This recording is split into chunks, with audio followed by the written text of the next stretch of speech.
right, so the name of this piece is called Afraid Then. So I'm afraid so that I won't do this. I'm afraid so that I won't do that. I'm afraid then I can't. So just giving you some context there. I speak silently, so I hope my actions are louder than my words. Nothingness seems unapproachable, so I fill my days with menial tasks, hoping to blot out the time. Am I too afraid to dwell in the quiet? Will my thoughts consume me like a batch of battery acid just slightly touching the edge before it reaches the surface of substance wrapped in my mental capacity?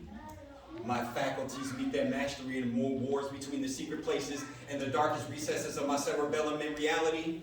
The battles be dabblings in debauchery as I babble into controversy because my thoughts are conservative, my actions are liberal, as my heart simultaneously campaigns to carry out the greatest commandment. Love thy neighbor.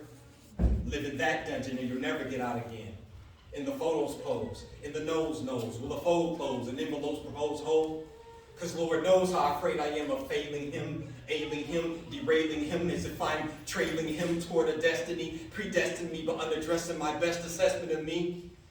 God, take this less than from me and free me from the fear that whispers to my soul that I can't be and causes me to flee from the fact that you defaulted to me.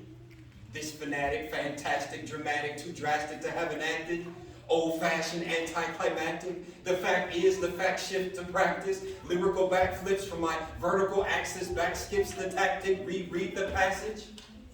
In an attempt to remind myself that some birds weren't meant to be caged. Rage came in stages as I increased my age. Time fades, makes no mistakes, and no, never mind.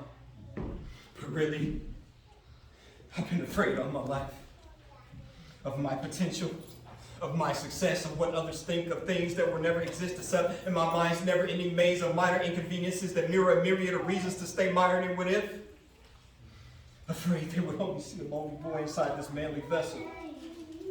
And somehow I collapsed under the weight of my own pressure and I didn't even know it.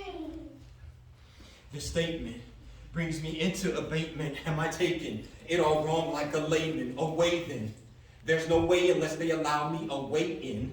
No delay in. This pause is a stay in. This say-in just cost me a day in. The middle of May when I decided to station the maintenance of my own expectation. Away sin.